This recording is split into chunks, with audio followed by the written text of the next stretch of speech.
السلام علیکم ورحمۃ اللہ وبرکاتہ۔ بسم اللہ والصلاة والسلام علی رسول اللہ، اما بعد۔ قرآن مجید کے تیسرے پارے کے منتخب مضامین کا خلاصہ پیش خدمت ہے۔ تیسرے پارے کا آغاز بھی سورہ بقرہ سے ہوتا ہے۔ تیسرے پارے کے شروع میں اللہ تعالیٰ نے اس بات کا ذکر کیا ہے کہ اللہ کے بعد رسولوں کو دوسرے رسولوں پر فضیلت حاصل ہے۔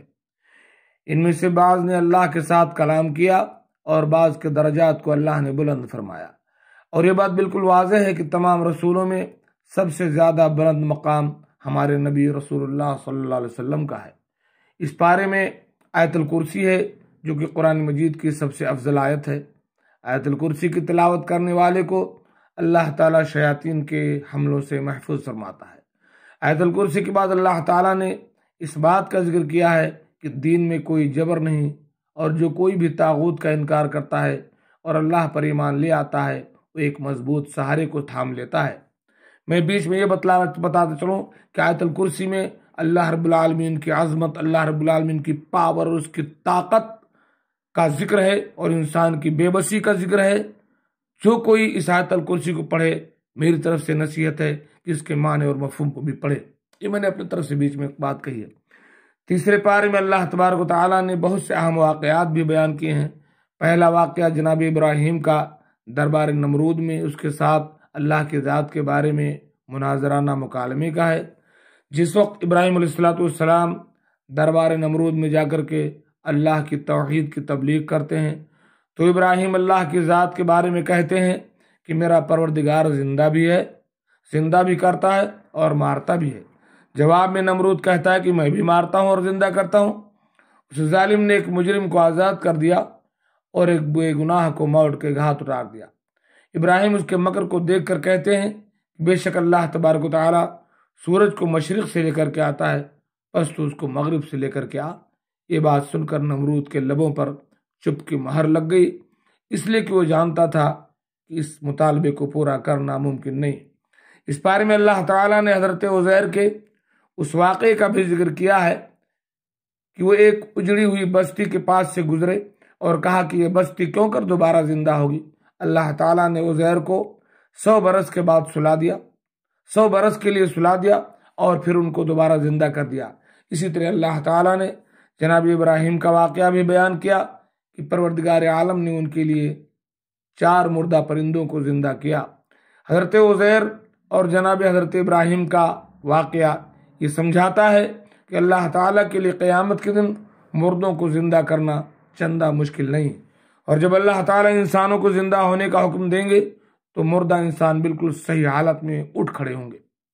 اس بارے میں اللہ تعالیٰ نے انفاق فی سبیل اللہ کی فضیلت کا ذکر کیا ہے کہ اللہ کے راستے میں زیادہ سے زیادہ خرچ کیا جائے، اور بتلایا کہ اللہ کے راستے میں خرچ کیے گئے مال کو اللہ تعالیٰ 700 گنا کر کے پلٹائیں گے اور کئی لوگوں کو اس سے بھی زیادہ ملے گا۔ اس بارے میں اللہ تعالیٰ نے سود کی بھی مذمت کی اور کہا کہ جو لوگ سود کھانے سے باز نہیں آتے ان کا اللہ اور اس کے رسول کے خلاف اعلان جنگ ہے۔ سورہ بقرہ کے آخر میں آپ جانتے ہیں ایسی 2 آیات ہیں جن کو اللہ تبارک تعالیٰ نے بطور تحفہ عرش پہ بلا کر کے معراج کی رات جناب محمد رسول اللہ صلی اللہ علیہ وسلم کو عطا کیا۔ بہت قیمتی آیات ہیں یہ، جن کے پڑھ کر کے سونے سے دنیا اور آخرت کی تمام بھلائیاں انسان کو عطا ہوتی ہیں۔ سورہ آل عمران کے شروع میں اللہ تعالیٰ نے اس بات کا ذکر کیا ہے کہ اللہ تعالیٰ نے قرآن مجید کو حق کے ساتھ نازل فرمایا جو کہ سابقہ کتابوں کی تصدیق کرتا ہے، اور اس سے قبل اس نے تورات اور انجیل کو نازل فرمایا تھا۔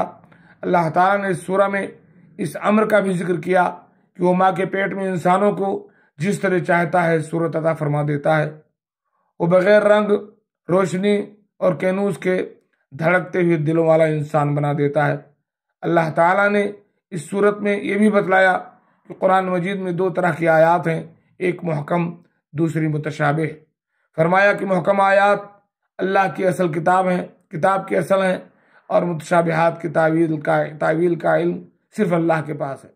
جن لوگوں کے دلوں میں مرض ہوتا ہے وہ متشابہات کی تعویل کے پیچھے بھاگتے رہتے ہیں، اور اہل ایمان کہتے ہیں کہ جو کچھ بھی ہمارے رب نے اتارا ہمارا اس پر کامل ایمان ہے۔ اس صورت میں اللہ تعالیٰ نے بتلایا کہ اللہ کے نزدیک دین صرف اسلام ہے، اس لیے جو آخرت کی فلاح و بہبود کا خواہش مند ہے اس کو اسلام کا راستہ اختیار کرنا ہوگا۔ اس صورت میں اللہ تعالیٰ نے یہ بھی بتلایا کہ اللہ نے آدم، نوح، آل ابراہیم، آل عمران کو دنیا پر فضیلت عطا فرمائی تھی۔ سورہ آل عمران میں اللہ تعالیٰ نے جناب عمران کی اہلیہ کا ذکر کیا کہ انہوں نے منت مانی کہ وہ اپنے نوزائیدہ بچے کو اللہ کے لیے وقف کر دیں گی۔ آپ کے ہاں بچے کے بجائے بچی کی ولادت ہوئی۔ جناب عمران کی اہلیہ نے اپنی منت کو بچی ہونے کے باوجود پورا کیا اور اس بچی کا نام مریم رکھ کر کے آپ کو جناب زکریا کی کفالت میں دے دیا۔ اللہ تعالیٰ نے جناب مریم کو اپنی بارگاہ میں قبول کیا اور آپ کے بچپن سے لے کر کے جوانی تک کے تمام ایام اللہ کی بندگی میں صرف ہوتے رہے، یہاں تک کہ بار الہی سے آپ کے لیے کرامت بھی ظاہر ہوئی کہ آپ کے پاس بے موسم کے پھل آنے لگے۔ حضرت زکریا جو کہ مریم کے خالو بھی تھے، ایک دن اس محراب میں داخل ہوئے جہاں سیدہ مریم عبادت میں مشغول رہتی تھی۔ انہوں نے سیدہ مریم سے پوچھا کہ آپ کے پاس یہ بے موسم کے پھل کہاں سے آتے ہیں؟ کہا اللہ کی طرف سے آتے ہیں، وہ جس کو چاہتا ہے بلا حساب رزق دیتا ہے۔ حضرت زکریا بے اولاد تھے اور آپ کی بیوی بانجھ تھیں۔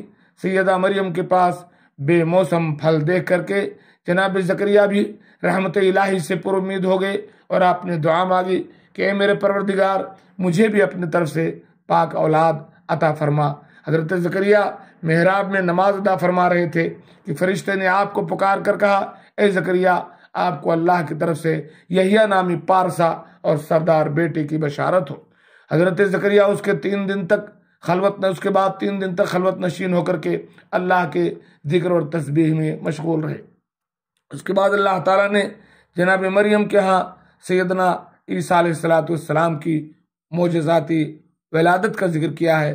سیدہ مریم کا دل اس بات کو قبول نہیں کر رہا تھا، لیکن اللہ تعالیٰ نے ان کو بغیر شوہر کے ایک بیٹا عطا کیا جو اللہ کے حکم سے کوڑھ اور برس کے مریضوں پر ہاتھ پھیرتے تو شفا یاب ہو جاتے۔ حضرت عیسیٰ بنی اسرائیل کے لوگوں کو اللہ کے حکم سے گھر میں کھائے جانے اور باقی رہ جانے والے کھانے کی بھی خبر دیتے تھے۔ حضرت عیسیٰ کی معجزاتی پیدائش کی وجہ سے عیسائی ان کو اللہ کا بیٹا قرار دینے لگے۔ اس پر اللہ تعالیٰ نے فرمایا کہ بے شک عیسیٰ کی مثال اللہ کے نزدیک آدم جیسی ہے، جن کو اللہ نے بغیر باپ کے اور بغیر ماں کی مٹی سے پیدا کیا اور کہا ہو جا تو ہو گئے۔ اس صورت میں اللہ تعالیٰ نے یہ بھی بتلایا کہ کفار حضرت عیسیٰ کی جان کے در پہ تھے۔ اللہ نے حضرت عیسیٰ کو بشارت دی، میں آپ کو زندہ اٹھا لوں گا اور کفار آپ کا بال بھی بیکا نہیں کر سکیں گے۔ اس صورت میں اللہ تبارک و تعالیٰ نے عالم ارواح میں رسول اللہ صلی اللہ علیہ وسلم کے مقام کا بھی ذکر کیا کہ عالم ارواح میں اللہ نے انبیاء کی روحوں سے اس بات کا عہد لیا تھا کہ اگر ان کی زندگی میں رسول اللہ صلی اللہ علیہ وسلم آ جائیں تو پھر ان پر ایمان لانا، ان کی حمایت کرنا گروہ انبیاء پر لازم ہوگا۔ اس پارے کے آخر میں اللہ تعالیٰ نے اس بات کا بھی ذکر کیا ہے کہ کفر پر مرنے والے اگر زمین کی مقدار کے برابر سونا بھی لے کر کے آئیں تو اللہ تعالیٰ اس سونے کے بدلے میں انہیں معاف نہیں کریں گے اور ان کے لیے دردناک عذاب ہوگا۔ اللہ سے دعا ہے کہ اللہ تبارک و تعالیٰ ہمیں قرآن مجید پڑھنے، سمجھنے اور اس پر عمل کی توفیق عطا فرمائے، آمین۔ وآخر دعوانا الحمدللہ رب العالمین۔ السلام علیکم ورحمۃ اللہ وبرکاتہ۔